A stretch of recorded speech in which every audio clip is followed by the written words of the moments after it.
This is Tony. Chances are you have no idea who this guy is. But over 28 years ago, the entire city of Seattle was brought to a standstill for 11 hours by a man armed with nothing but sunglasses and a samurai sword. See, it took more than 100 cops and the entire police force to stop him. And that's just one of the many crazy police encounters I gotta show you, with each one getting crazier as we go.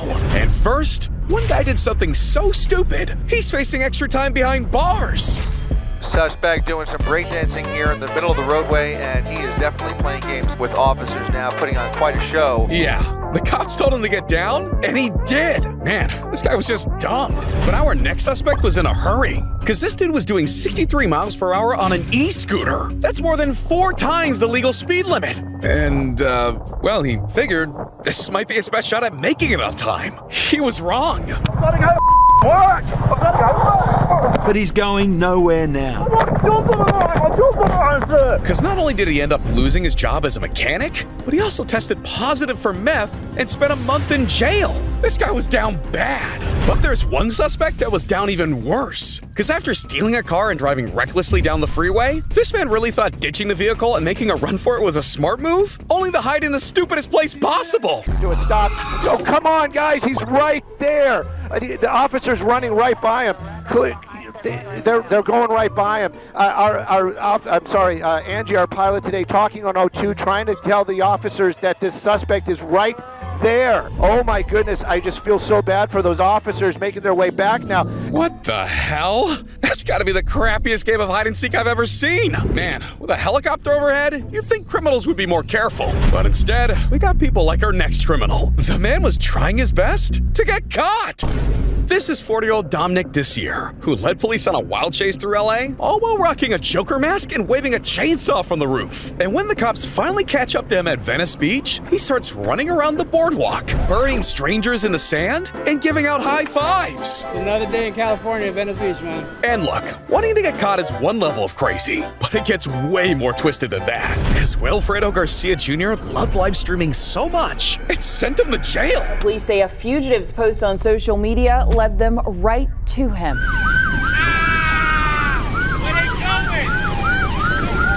Officers say that Instagram video is the reason they caught up with him. Yeah, this guy just exposed himself for clout. And just 9 days later, the cops caught up with him and arrested his ass, charging him with reckless driving and fleeing and eluding the police. Man, you messed up big time, Will. But Will didn't mess up as big as this 7-year-old did. Because Preston Scarborough wanted to skip Sunday service so bad, he was willing to sin a little if that's what it took. That 7-year-old Plain City boy who tried to avoid going to church by escaping in the family car. It happened last Sunday morning. This is the view from a Weber County Sheriff's patrol car as the deputy followed the boy, unaware of just how young that driver was. It was a wild ride, but the little guy never went over 35 or 40 miles an hour. He led deputies around town, including the high school, and before driving back home, this is what it looked like when he got into the driveway. Yeah, little man wasn't backing down from anybody, not even the cops. And at what point did you know you were in trouble? Because it seemed like you understood when you got out and ran like hell. Like, at what point did you know you were in trouble? When I heard the sirens. You heard sirens. So you got grounded, right? Yeah. And what else happened to you? No video games, no TV for a week.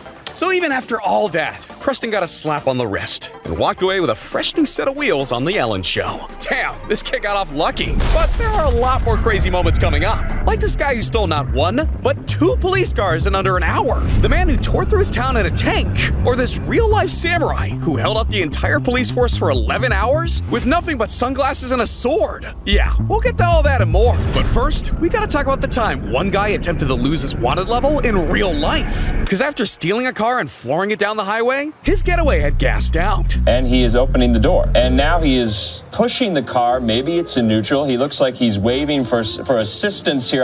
Okay, and now you have some construction worker on the 10 helping. So this is, like I said, each and every chase is different. And when he finally ran out of options, the dude made his worst decision yet. This is a 7-Eleven parking lot. Maybe he's going to go into the 7-Eleven, and he is. A very bizarre end to a police chase there. Oh, he has left, and now he is running yet again. And so looks like he maybe took some hydration with him from the 7-Eleven as he mounts this police chase there on foot. What the hell? This man went through all that to buy himself some prime? He wanted to get arrested. Jesus, bro's off his meds. Do you think that was a product placement? But hey, going too far is just what old heads do. Because this guy led the police on the weirdest chase in history in a stolen golf cart. Shirtless, shoeless, with a dog on his lap, led police on a chase winding through valley streets and sometimes on sidewalks, topping out at about 19 miles an hour. At one point, officers attempted to lay down a spike strip, but he avoided it and was able to putter off. But eventually, his getaway was way over par. Because by the end of the night, he was arrested with a dog dodging all charges. Don't drink, don't do drugs, be a better person. Did this grown-ass man just say that after leading a police chase with a dog on his lap in a golf cart? Is that what just happened? Leave the dog. All right, let's just move on. But look, he knew exactly what he was getting himself into, all right? Not every criminal could say the same, because this police chase ended up in the craziest way possible, and it was all because of some road rage. A 12-car state trooper chase of a minivan on the New Jersey Turnpike at rush hour. Newscopter 7 overhead for much of the pursuit. It ended when patrol cars surrounded the vehicle and forced the driver to slow down. Police now say they pursued the car because the driver pointed a gun at another man in a fit of road rage. Now, I could see someone getting a little carried away after some auto-aggression, but what I'll never understand is this next woman, because she did something so disrespectful, it had cops from 3 different counties coming after her. See, back in 2009, officers responded to a call about a domestic disturbance at 6 a.m. And when they finally showed up, instead of her acting like a normal person and, getting out of the car, she decided to ram her car into the police 3 times. So immediately after that, the chase was on.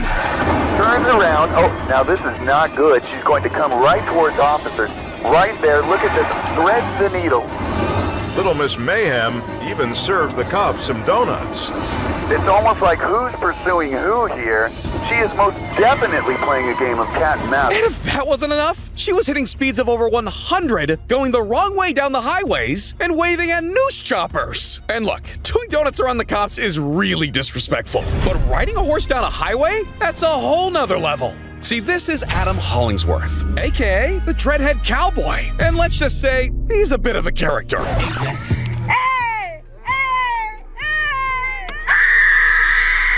Yeah, because when he wanted to raise awareness for a kids' safety movement, he decided the best way to do it was to cause absolute chaos during rush hour. State police say the Dreadhead Cowboy met with Chicago police and state police in early September to get approval to do this. That request was denied, and today, he did it anyway. Bro really said permission denied, challenge accepted.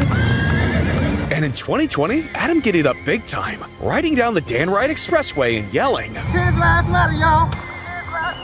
And this pissed off the state and animal welfare so much that he faced 6 charges, was sentenced to a year in jail, and lost custody of the horse. Damn, this dude horsed around and found out. But I can't say the same for this Florida man, because he finessed the cops so hard, he almost got the entire department fired. Yeah, see what started out as a mental distress call turned into a real-life case of GTA. I mean, the dude straight up stole a police cruiser from a parking lot and led the cops on a multi-county chase. But it gets even crazier than that, because after they pitted him off the road the first time, he just hopped out and stole another police cruiser like it was nothing. That suspect was able to get away the second time because the door of the cruiser was unlocked with the keys inside. He was on the police microphone screaming into it. And when we pulled him out of the car to handcuff him, he still had the microphone in and was screaming about the FBI and security clearance and Homeland Security. Yeah, that actually happened. And when I was researching the guy, I found out that he believed he had permission to steal the cars through mental telepathy. He hadn't slept in nearly 24 hours and had dabbled in the Heisenberg special, if you know what I mean, earlier that day.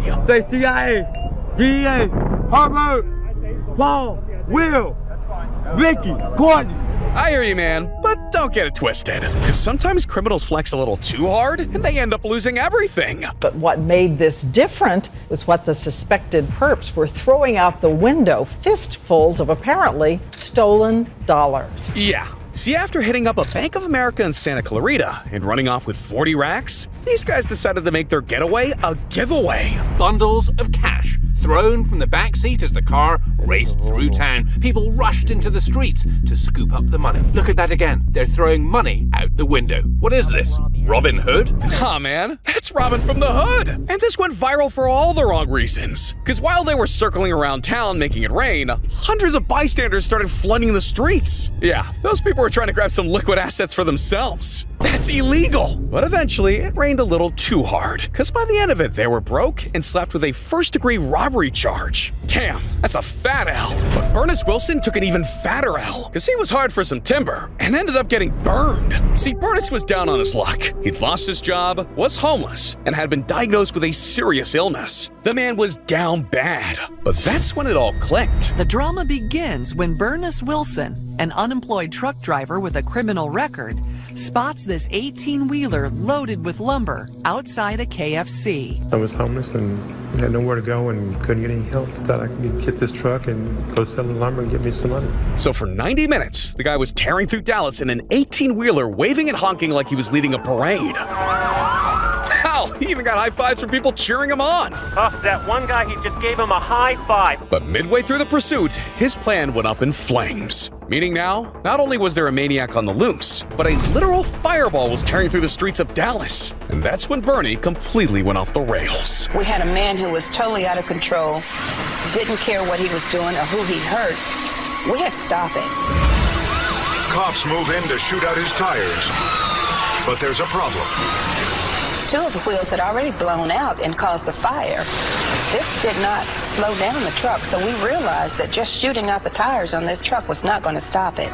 Jesus! This guy's a madman! And it was looking like this could go on forever, until a SWAT team was called in to put an end to the hot pursuit. And ultimately, Bernice was arrested and sentenced to 99 years behind bars. That is nuts! But that's still not as crazy as how one man decided to take the wildest joyride ever in a tank! 35-year-old Sean Nelson steals an M6 military tank from a local armory and takes it on a tour of destruction. Yeah, see, Sean was living the American dream, but when life started falling apart, he found a different way to put his military training to use. A man who reportedly had emotional and financial problems got a hold of an army tank last evening and took it on a wild ride through the streets of San Diego, crushing everything in his path. And on May 17th, 1995, Sean went on a rampage through the streets of San Diego. I mean, things got so ugly that multiple law enforcement units had to step in, including the San Diego Police, California Highway Patrol, and even the military. This man went crazy. He's running over fire hydrants. You got hydrants that are blowing water in the air. The tank plows through the neighborhood,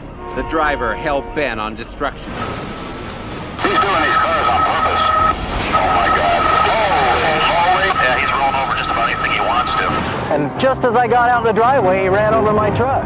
He took out the telephone poles over there and he headed down the street and ran over that blue car right there. Yeah. And by the end of it all, Sean had done some serious damage, leaving the city with over $1 million in property damage, making it one of the craziest incidents in San Diego history. Damn, now that's tragic. But Marvin Heemeyer was straight up psycho, because when this man got fed up with his small mountain town, he decided to take matters into his own hands with an unstoppable armored bulldozer. It started just after 3 o'clock on yesterday afternoon. In all, between 10 and 15 buildings were damaged or destroyed, including the town hall, the library, and the newspaper building. Sheriff in Granby says that Marvin Heemeyer was behind the wheel during a 90-minute rampage in that fortified bulldozer. See, Marvin was just your average muffler shop owner in Granby, Colorado. But after years of battling with the town over zoning issues that hurt his business, Heemeyer had finally had enough. So he'd go on to spend months transforming a regular bulldozer into an 85-ton armored beast. I'm talking full-blown tank mode, reinforced with concrete walls, bulletproof glass, and even security cameras. And on June 4th, 2004, Heemeyer plowed through Granby, tearing through buildings connected to those he believed wronged him,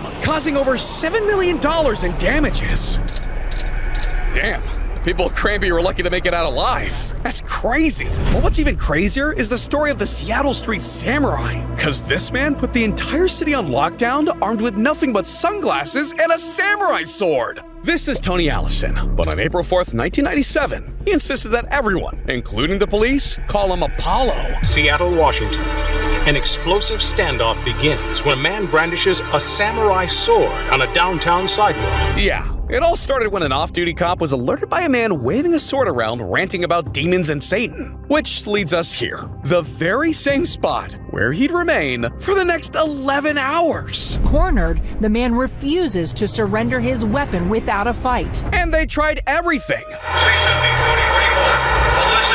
I mean, they tried to bribe him with money, tempt him with Big Macs, and even pulled out the reverse psychology card. But Apollo wasn't having any of it. And as the standoff continued into the day, they had to shut down all the stores, evacuate businesses, and close off every street. Because no matter how many cops and SWAT teams showed up, Apollo stood his ground against anything and everything that came his way. As night falls, the man still refuses to relinquish his razor-sharp sword. 8 hours have passed, and police must try to disarm him another way. But the man shakes off the tear gas with almost superhuman strength, never releasing his weapon. The SWAT team has one final option: use fire hoses to remove his sword. Hold up. Wait a minute. So you're telling me over 100 cops and a SWAT team couldn't get the job done, but water and a ladder did? Damn, that's just crazy. But not as crazy as the time a passenger plane lost its roof at 24,000 feet. I bet you had no idea that actually happened. And there's a ton of other things you probably didn't know about, like a man who survived 3 plane crashes, or a skydiver whose parachute failed at 4,000 feet in the air. Look, if you want to know what happened, then click this video right here.